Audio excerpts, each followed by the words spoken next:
Takwa Talks with AI when Takwa talks to technology. Obrolan ringan menambah ketakwaan. Assalamualaikum sahabat Takwa, selamat datang kembali dalam pembahasan mendalam kita. Hari ini kita akan menyelami satu ayat yang, luar biasa sekali dari surat Al-Baqarah ayat ke-118. Ayat ini merekam sebuah permintaan yang sangat berani, bahkan mungkin terkesan lancang, yang diajukan kepada Nabi Muhammad SAW. Sebuah permintaan yang ternyata menyingkap sebuah penyakit hati yang sudah ada sejak zaman dulu. Mari kita bedah bersama ya.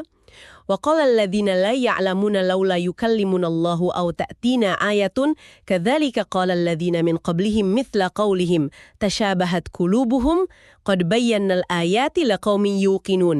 Dan orang-orang yang tidak mengetahui berkata, mengapa Allah tidak berbicara dengan kita atau datang kepada kita suatu tanda kekuasaannya? Oke, mari kita bongkar ini. Jadi ada dua permintaan di sini ya. Pertama, mengapa Allah Subhanahu wa Ta'ala tidak berbicara langsung kepada kami? Dan kedua, atau datangkanlah kepada kami sebuah mujizat. Nah, pertanyaannya, siapa orang-orang yang tidak mengetahui atau alladzina la ya'lamun ini? Ini label yang cukup keras loh. Betul sekali. Ini pertanyaan yang sangat mendasar. Dan para ulama tafsir seperti Imam At-Tabari, Ibnu Katsir, dan lainnya, mereka memberikan beberapa pandangan berdasarkan riwayat yang ada. Oh, jadi ada beberapa pandangan ya? Iya, betul. Menurut Ibnu Abbas radhiyallahu anhuma, mereka ini adalah kaum Yahudi di Madinah. Bahkan ada riwayat spesifik dari Ibnu Ishaq yang menyebut nama Rafi bin Huraimilah. Dia yang minta agar Allah Subhanahu wa Ta'ala berbicara langsung supaya mereka bisa dengar, gitu. Wow, spesifik sekali ya. Iya, tapi ada pendapat lain. Menurut Mujahid, mereka itu kaum Nasrani. Sedangkan menurut Qatada dan As-Suddi, mereka ini kaum musyrikin Arab. Jadi bisa siapa saja sebetulnya ya? Tepat. Dan label tidak mengetahui ini, seperti yang dijelaskan Abu Hayyan dalam tafsir Al-Bahar Al-Muhit, itu maknanya bisa dua. Bisa berarti mereka memang tidak punya kitab suci, kayak kaum musyrikin Arab. Oke, masuk akal. Atau bisa juga merujuk pada ahli kitab yang sebenarnya punya ilmu, tapi mereka tidak mengamalkannya. Jadi seolah-olah mereka itu ya sama saja dengan orang yang tidak berilmu. Jadi intinya permintaan mereka itu menunjukkan kebodohan atau penolakan terhadap kebenaran yang sebenarnya sudah ada di depan mata gitu ya? Tepat sekali. Permintaan mereka ini bukan sekedar bertanya kan, ada nuansa lain di baliknya. Nah, itu dia. Apa nuansanya? Ini bukan permintaan orang yang tulus mencari petunjuk atau irtisyad, melainkan permintaan yang lahir dari kesombongan, pembangkangan, dan sikap keras kepala. Syekh As-Sa'di menyebutnya ta'annud. Ta'annud? Apa itu artinya? Ta'annud itu sikap yang sengaja ingin menyulitkan. Mereka seolah-olah berkata, Al-Quran yang ada di hadapan kami ini nggak cukup. Kami mau mukjizat sesuai pesanan kami sendiri. Saya paham. Jadi ini semacam penolakan dan peremehan terhadap tanda-tanda kebesaran Allah yang sudah diturunkan? Betul. Mereka sudah datang dengan kesimpulan di kepala, tujuannya bukan mencari kebenaran, tapi mencari-cari kesalahan. Nah, disinilah bagian yang sangat menarik. Ayat ini kan melanjutkan. Kadzalika qala alladzina min qablihim mithla qaulihim tasyabahat qulubuhum. Demikian pula orang-orang sebelum mereka telah berkata seperti ucapan mereka itu. Hati mereka serupa. Jadi ini bukan kejadian yang pertama kali ya? Sama sekali bukan. Ini adalah pola yang berulang. Allah Subhanahu wa Ta'ala memberitahu kita bahwa umat-umat terdahulu juga melontarkan permintaan serupa kepada para nabi mereka. Contohnya ada? Ada, dan sangat jelas. Kaum Nabi Musa alaihissalam misalnya, mereka sudah melihat laut terbelah. Fir'aun tenggelam, tapi apa yang mereka katakan? Urinallaha jahratan. Perlihatkanlah Allah kepada kami secara terang-terangan. Wah, polanya sama persis ya? Persis. Syekh Ibnu Utsaimin menjelaskan bahwa penyebutan umat-umat terdahulu ini fungsinya sebagai tasliyah.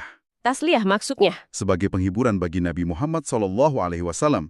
Jadi, ketika seorang dai atau pembawa kebenaran menghadapi penolakan, akan terasa lebih ringan kalau dia tahu bahwa para nabi sebelumnya pun mengalami hal yang sama, bahkan mungkin lebih berat. Saya paham.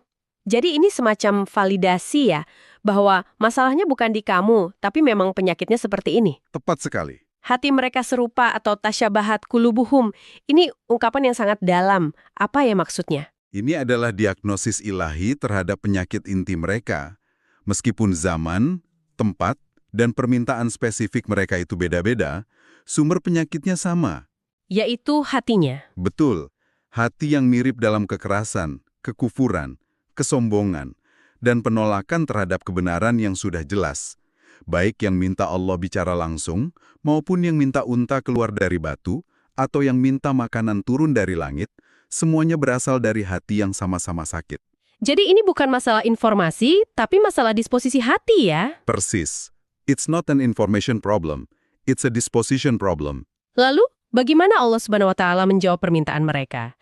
Di akhir ayat kan disebutkan, Qad bayyanal ayati liqaumi yuqinuna.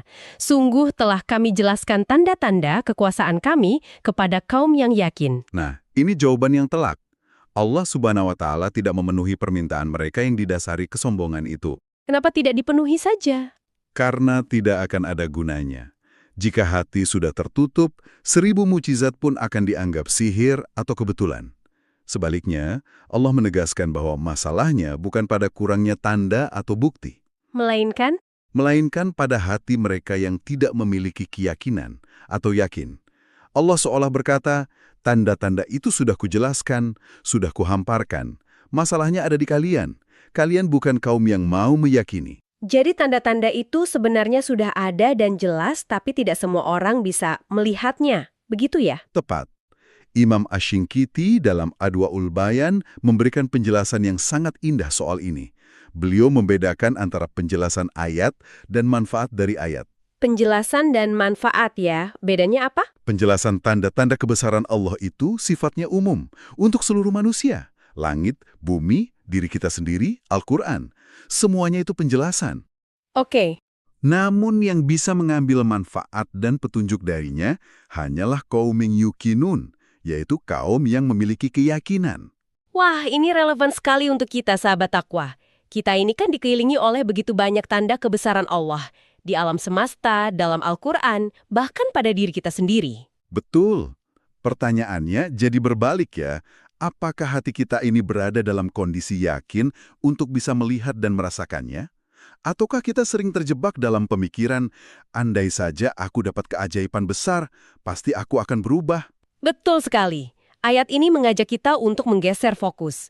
Bukan terus-menerus menuntut bukti baru dari luar, tapi bekerja untuk menumbuhkan keyakinan dari dalam. Jadi keyakinan inilah yang menjadi kuncinya ya? Betul, kunci untuk membuka mata hati kita terhadap ribuan tanda yang sudah Allah hamparkan di sekitar kita. Syekh Ibnu Utsaimin juga mengingatkan, ilmu dan iman itu saling menguatkan. Saling menguatkan bagaimana itu? Semakin kuat iman seseorang, semakin mudah ia melihat dan memahami ayat-ayat Allah. Dan sebaliknya, semakin ia memahami ayat-ayatnya, semakin bertambah pula imannya. Siklus positif gitu. Jadi sahabat takwa, kalau boleh kita simpulkan, ayat 118 surat Al-Baqarah ini bukan sekedar cerita sejarah ya. Jauh dari itu. Ini adalah sebuah pelajaran psikologi tentang penolakan dan hakikat iman. Permintaan lancang yang mereka ajukan itu bukanlah pencarian tulus akan kebenaran, Melainkan wujud kesombongan. Sebuah pola yang terus berulang dalam sejarah karena kesamaan penyakit di dalam hati. dan jawaban ilahi memberikan kita pelajaran abadi. Tanda-tanda kebesaran Allah itu sudah sangat jelas dan melimpah. Namun, cahayanya hanya akan benar-benar menerangi hati orang-orang yang mendekatinya dengan keyakinan. Jadi, tantangan bagi kita bukanlah kekurangan bukti, melainkan bagaimana kita menyiapkan hati agar siap menerima. Sebagai penutup, mari kita renungkan bersama.